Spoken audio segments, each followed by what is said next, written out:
प्रदेश Bharatiya Janata party के अध्यक्ष और संसद में मेरे साथी श्री CR पाटिल जी, गुजरात सरकार में मंत्री पूर्णेश मोदी, अरविंद रयाणी, देवाभाई मालम, जूनागढ़ के सांसद राजेश चुडासमा, सोमनाथ मंदिर ट्रस्ट के अन्य सदस्यगण, अन्य महानुभाव, देवियों और सज्जनों, भगवान सोमनाथ की आराधना में हमारे शास्त्रों में कहा गया है, भक्ति प्रदानाय कृपा अवतीर्णम तम सोमनाथम शरणम प्रपद्ये। यानी भगवान सोमनाथ की कृपा अवतीर्ण होती है, कृपा के भंडार खुल जाते हैं। पिछले कुछ समय से जिस तरह यहां एक के बाद एक विकास कार्य हो रहे हैं, ये सोमनाथ दादा की ही विशेष कृपा है। मैं इसे अपना सौभाग्य मानता हूं कि सोमनाथ ट्रस्ट से जुड़ने के बाद मैं इतना कुछ होते हुए देख रहा हूं। कुछ महीने पहले यहां एग्जीबिशन गैलरी और प्रोमेनाड समेत कई विकास कार्यों का लोकार्पण हुआ था। पार्वती मंदिर की आधारशिला भी रखी गई थी और आज सोमनाथ सर्किट हाउस का लोकार्पण भी हो रहा है। मैं इस महत्वपूर्ण अवसर पर गुजरात सरकार को, सोमनाथ मंदिर ट्रस्ट को और आप सभी को हार्दिक बधाई देता हूं। साथियों, ये जब सर्किट हाउस की कमी एक है, अतिथि गृह वो भी दूर, तो बाहर से आने वालों को ठहराने के लिए मंदिर ट्रस्ट पर ही काफी दबाव रहता था। अब ये सर्किट हाउस बनने के बाद, एक स्वतंत्र व्यवस्था बनने के बाद, और वो भी मंदिर के से कोई ज्यादा दूर नहीं है, और उसके कारण मंदिर पर जो दबाव रहता था वो भी कम हो गया। अब वो अपने मंदिर के काम में ज्यादा ध्यान दे पाएंगे। मुझे बताया गया है कि इस भवन को इस तरह बनाया गया है, यहां रुकने वाले व्यक्तियों को सी व्यू मिले, समुद्र दर्शन होते रहे। यानी लोग जब यहां शांति से अपने कमरे में बैठेंगे तो उन्हें समुद्र की लहरें भी दिखेगी और सोमनाथ का शिखर भी नजर आएगा। समंदर की लहरों में, सोमनाथ के शिखर में उन्हें समय के थपेड़ों को चीरकर गौरवान्वित खड़ी भारत की चेतना भी दिखाई देगी। इन बढ़ती हुई सुविधाओं की वजह से भविष्य में दीव हो, गीर हो, द्वारिका हो, बेट द्वारिका हो, इस पूरे क्षेत्र में जो भी यात्री आएंगे, सोमनाथ एक प्रकार से इस पूरे टूरिज्म सेक्टर के क्षेत्र का एक सेंटर पॉइंट बन जाएगा, एक बहुत बड़ा महत्वपूर्ण ऊर्जा केंद्र बन जाएगा। साथियों, जब हम अपनी सभ्यता की चुनौतियों से भरी यात्रा पर नजर डालते हैं तो अंदाज होता है कि भारत सैकड़ों वर्षों की गुलामी में किन हालातों से गुजरा है। जिन परिस्थितियों में सोमनाथ मंदिर को तबाह किया गया और फिर जिन परिस्थितियों में सरदार वल्लभ भाई पटेल के प्रयासों से मंदिर का जीर्णोद्धार हुआ, वो दोनों ही हमारे लिए एक बहुत बड़ा संदेश है। आज आजादी के अमृत महोत्सव में हम देश के अतीत से जो सीखना चाहते हैं, सोमनाथ जैसे आस्था और संस्कृति के स्थल उसके अहम केंद्र हैं। साथियों, अलग अलग राज्यों से, देश और दुनिया के अलग अलग कोनों से सोमनाथ मंदिर में दर्शन करने हर साल करीब करीब 1 करोड़ श्रद्धालु आते हैं। ये श्रद्धालु जब यहां से वापस जाते हैं तो अपने साथ कई नए अनुभव, कई नए विचार, एक नई सोच लेकर के जाते हैं। इसलिए एक यात्रा जितनी महत्वपूर्ण होती है, उतना ही महत्वपूर्ण उसका अनुभव भी होता है। तीर्थ यात्रा में तो खासकर हमारी इच्छा होती है कि हमारा मन भगवान में ही लगा रहे। यात्रा से जुड़ी अन्य परेशानियों में हमें जूझना न पड़े, उलझना न पड़े। सरकार और संस्थाओं के प्रयासों ने कैसे कई तीर्थों को संवारा है। सोमनाथ मंदिर इसका भी जीवंत उदाहरण है। आज यहां आने वाले श्रद्धालुओं के लिए रुकने की अच्छी व्यवस्था हो रही है। सड़कों और ट्रांसपोर्ट की सुविधा बढ़ रही है। यहां बेहतर प्रोमेनाड विकसित किया गया है। पार्किंग सुविधा बनाई गई है। टूरिस्ट फैसिलिटेशन सेंटर बनाया गया है। साफ सफाई के लिए वेस्ट मैनेजमेंट की आधुनिक व्यवस्था भी की गई है। एक शानदार पिलग्रिम प्लाजा और कॉम्प्लेक्स का प्रस्ताव भी अपने अंतिम चरणों में है। हम जानते हैं, अभी हमारे पूर्णेश भाई उसका वर्णन भी कर रहे थे, मां अंबाजी मंदिर में भी इसी तरह के विकास और यात्री सुविधाओं के निर्माण के लिए विचार चल रहा है।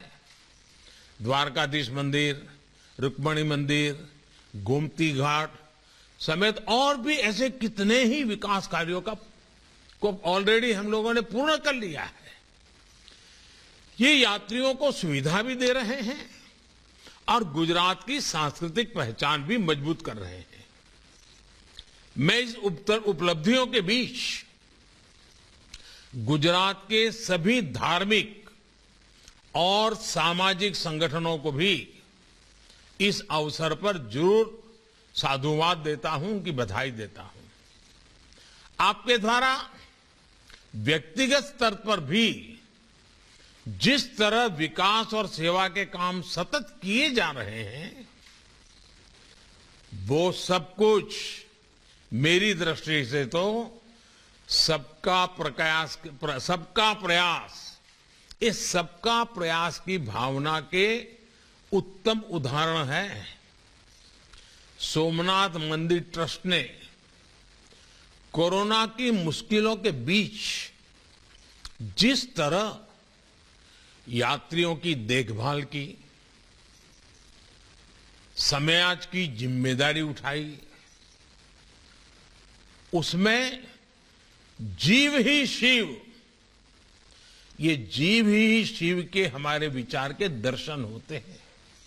साथियों, हम दुनिया के कई देशों के बारे में सुनते हैं कि उनकी अर्थव्यवस्था में पर्यटन का योगदान कितना बड़ा है, इसको बहुत प्रमुखता से दर्शाया जाता है। हमारे यहां तो हर राज्य में, हर क्षेत्र में, दुनिया के देशों में, एक एक देश में जितनी ताकत है उतनी हमारे एक एक राज्य में है। ऐसी अनंत संभावनाएं हैं।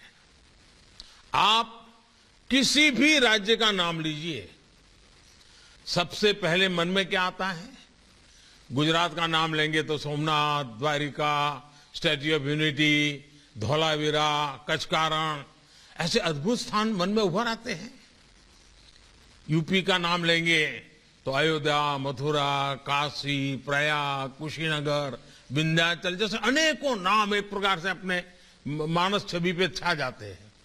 सामान्य जन का हमेशा मन करता है कि इन सब जगहों पर जाने को मिले। उत्तराखंड तो देवभूमि ही है। बद्रीनाथ जी, केदारनाथ जी वहीं पर है। हिमाचल प्रदेश की बात करें तो मां ज्वाला देवी वहीं है, मां नैना देवी वहीं है। पूरा पूर्वोत्तर देवी और प्राकृतिक आभा से परिपूर्ण है। इसी तरह रामेश्वरम जाने के लिए तमिलनाडु, पुरी जाने के लिए ओडिशा, तिरुपति बालाजी दर्शन के लिए आंध्र प्रदेश, सिद्धि विनायक जी के लिए महाराष्ट्र, सबरीमाला के लिए केरला का नाम आता है। आप जिस किसी भी राज्य का नाम लेंगे, तीर्थाटन और पर्यटन के एक साथ कई केंद्र हमारे मन में आ जाएंगे।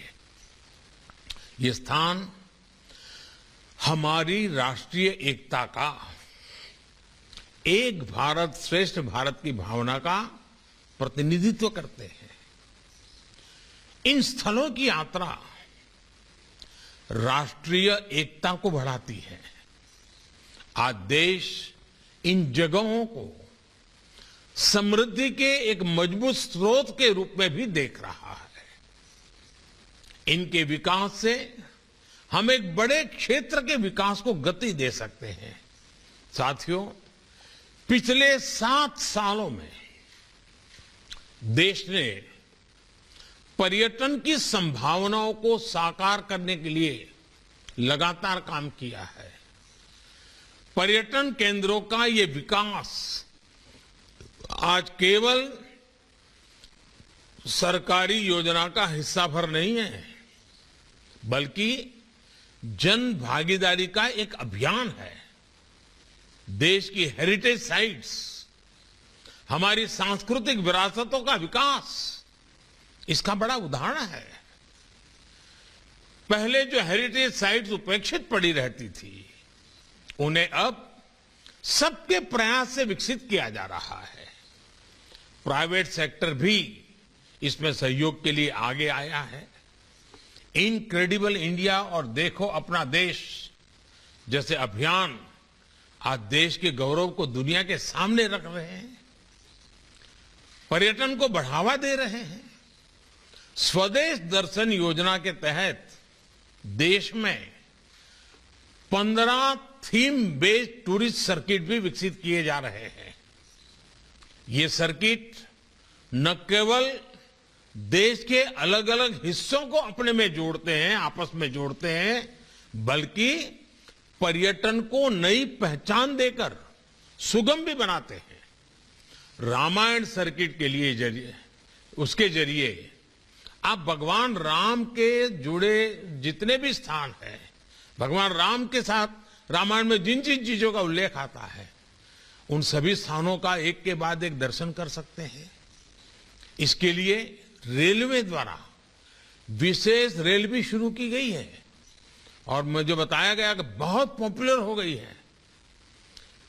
एक स्पेशल ट्रेन कल से दिव्य काशी यात्रा के लिए भी दिल्ली से शुरू होने जा रही है।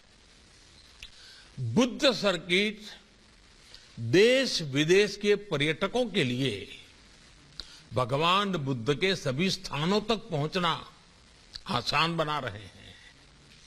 विदेशी पर्यटकों के लिए भी वीजा नियमों को भी आसान बनाया गया है, जिसका लाभ भी देश को मिलेगा। अभी कोविड की वजह से कुछ दिक्कतें जरूर है, लेकिन मेरा विश्वास है संक्रमण कम होते ही पर्यटकों की संख्या फिर तेजी से बढ़ेगी। सरकार ने जो वैक्सीनेशन अभियान चलाया है, उसमें भी इस बात का विशेष ध्यान रखा है कि हमारे टूरिस्ट स्टेट्स में प्राथमिकता के आधार पर सबको वैक्सीन लगे। गोवा, उत्तराखंड जैसे राज्यों ने तो इसमें बहुत तेजी से काम किया है।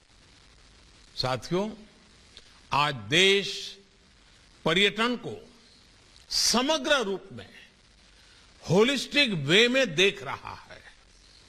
आज के समय में पर्यटन बढ़ाने के लिए 4 बातें आवश्यक हैं।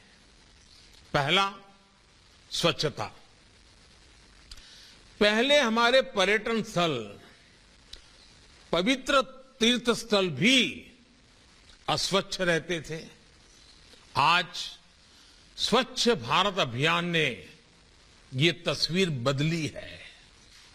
जैसे जैसे स्वच्छता आ रही है, पर्यटन में भी इजाफा हो रहा है। पर्यटन बढ़ाने के लिए दूसरा अहम तत्व है सुविधा।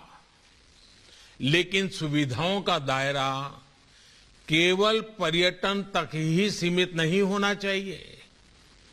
सुविधा परिवहन की, इंटरनेट की, सही जानकारी की, मेडिकल व्यवस्था की, हर तरह की होनी चाहिए। और इस दिशा में भी देश में चौतरफा काम हो रहा है। साथियों, पर्यटन बढ़ाने का तीसरा महत्वपूर्ण पहलू है समय। आजकल 2020 का दौर है। लोग कम से कम समय में ज्यादा से ज्यादा स्थान कवर करना चाहते हैं। आज जो देश में हाईवेज, एक्सप्रेसवेज बन रहे हैं, आधुनिक ट्रेन्स चल रही है, नए एयरपोर्ट शुरू हो रहे हैं, उनसे इसमें बहुत मदद मिल रही है। उड़ान योजना की वजह से हवाई किराए में भी काफी कमी आई है। यानी जितना यात्रा का समय घट रहा है, खर्च कम हो रहा है, उतना ही पर्यटन बढ़ रहा है। अगर हम गुजरात को ही देखें तो हमारे यहां बनासकांठा में अंबाजी के दर्शन के लिए, पावागढ़ में कालिका माता के दर्शन के लिए, गिरनार में अब तो रोपवे भी हो गया है, सातपुड़ा में कुल मिलाकर 4 रोपवे काम कर रहे हैं।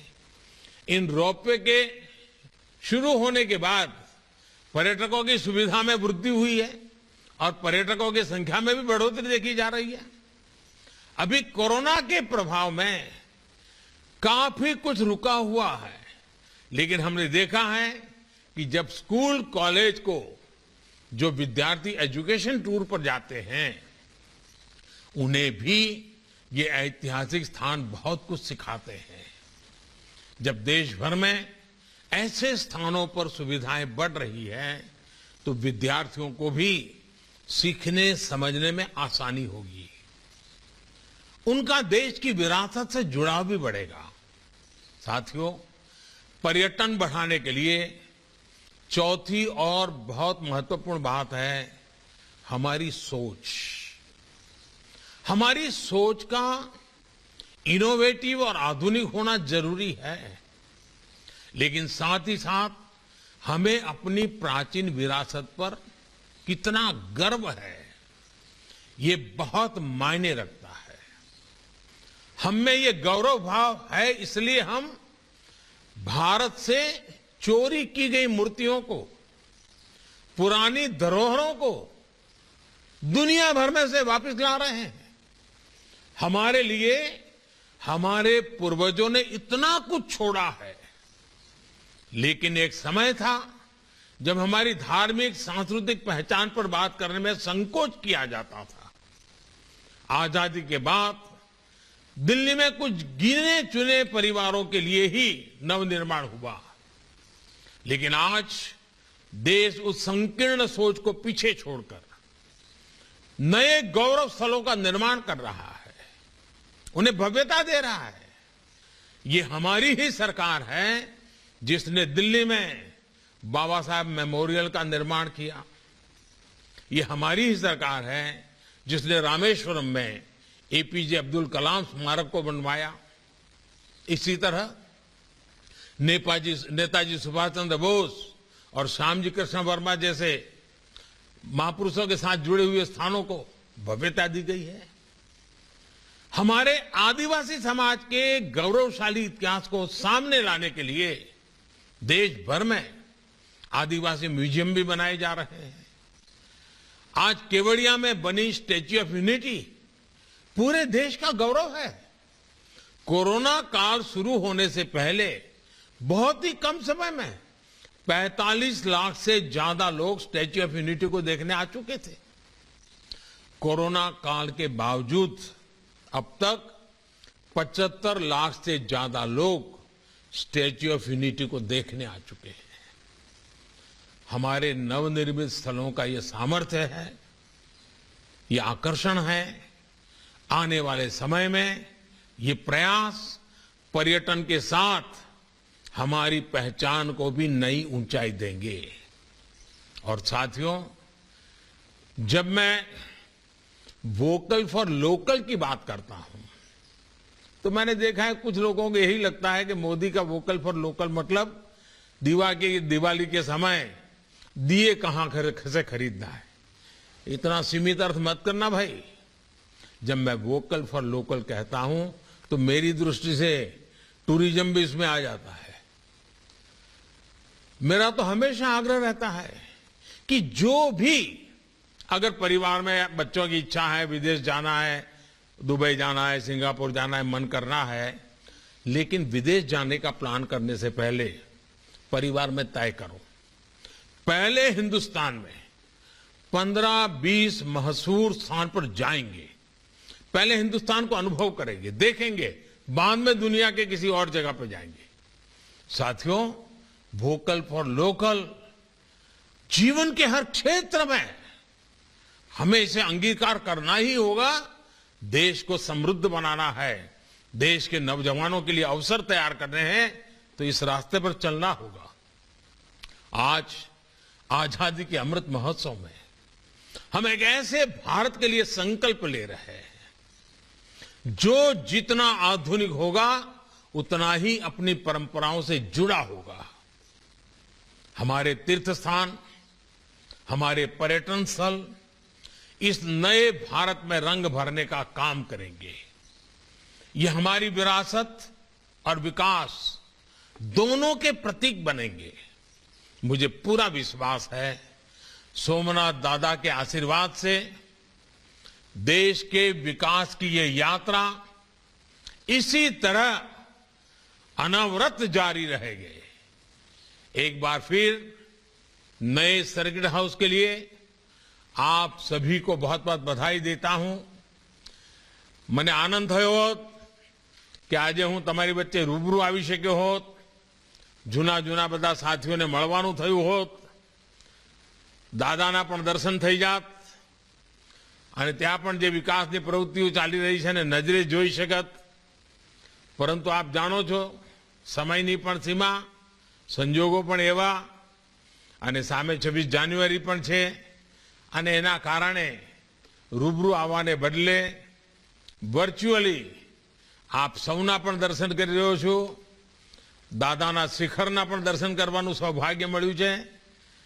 આપ સૌને ખૂબ ખૂબ શુભકામનાઓ। बहुत बहुत धन्यवाद। जय सोमनाथ।